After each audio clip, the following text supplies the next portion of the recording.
আমি এখন বসে আছি আমিরাবাদ লঞ্চ স্টেশনে। আমার সাথে আছে আমাদের বাগিনা। হ্যাঁ, আমি রুবাইয়াত। আচ্ছা, আমরা লঞ্চের জন্য অপেক্ষা করতেছি। আর এই মুহূর্তে এখানে একটা মাছের আড়ত আছে, সেটা আপনাদের দেখাই। এটা হচ্ছে আমিরাবাদের মাছের আড়ত। আর মাছের আড়ত নিয়ে একটা ব্লগ করার ইচ্ছা ছিল, কিন্তু করতে পারলাম না। কারণ হচ্ছে মাছের এখন বাজে হচ্ছে 12টা, দুপুর 12টা। আর এটা শুরু হয় হচ্ছে 4টার দিকে, 4টা বা 3টার দিকে শুরু হয় আর কি। 4টার দিকে পরপর আর কি জমজমাট হয়ে যায় আর কি। মাছের ব্লগটা হয়তো বা করা হলো না সময় স্বল্পতার কারণে। ইনশাল্লাহ আমি এখান থেকে মাছ কিনেছি, মাছ ভালো অনেক।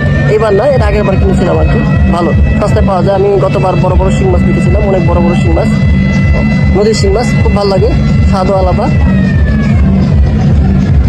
এটা সম্বন্ধে কিছু জানো? আর এটা মাছের কাজ সম্বন্ধে এখানে হচ্ছে সাপ্তাহিক বাজারও বসে, আবার হচ্ছে নর্মাল লোকাল দৈনিকও বসে।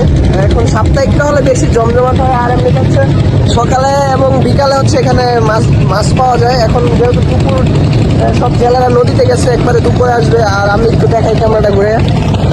ওই যে পাশে যেটা দেখতে পাচ্ছেন, ওটা হচ্ছে চাঁদপুরগামী একটা লঞ্চ, ঢাকাগামী একটা লঞ্চ চাঁদপুর থেকে আসছে।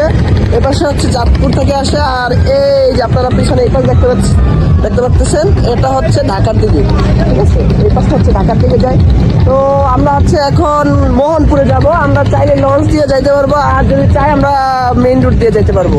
তো আমাদের সাথেই থাকুন, বাকি ভিডিওটা দেখতে থাকুন। আর একটা কথা, আর মাছের আর সম্বন্ধে একটা কথা, সেটা হচ্ছে এখানকার যারা মহাজন আছে, মহাজনরা, শুধু এখানকার মহাজনরাই না, আর বাংলাদেশের সব মহাজনরাই নৌকা যারা নেয় তাদের কাছ থেকে তারা প্রচুর পরিমাণ টাকা লগ্নি করে। এখানে নৌকা যারা চালায় তাদের কাছ থেকে, মাছ যারা জেলেদের কাছ থেকে, প্রকৃত যারা জেলে তাদের কাছ থেকে, তো তারা দাদন নেয়, দাদন বলে টাকা নিয়ে যায় এবং মাছ বিক্রি করে টাকাগুলো পরিশোধ করে আর কি।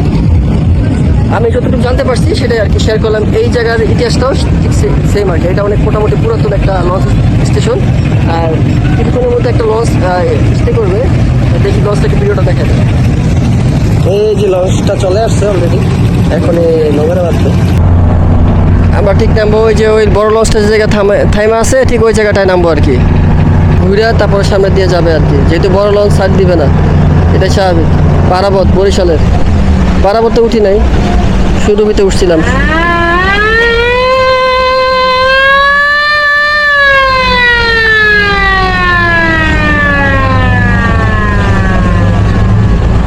এই লঞ্চ স্টেশনে আমরা নামবো।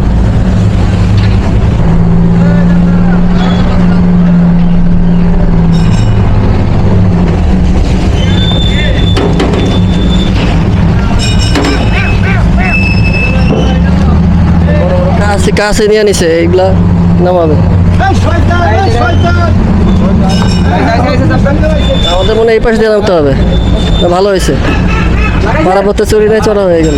আমি জানতাম যে এখানে ভালো হয়েছে। আমি অপেক্ষা করতেছি আমার পার্টনারের জন্য, আমার আবার। এগুলো হচ্ছে ওয়েটিং রুম।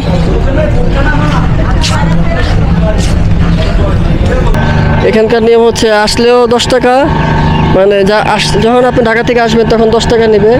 আবার আপনি ভিতর থেকেও যদি আসেন, এই যে ইন্টারনালি যাওয়া আসা করেন, লঞ্চ করে নামলেই 10 টাকা দিতে হবে।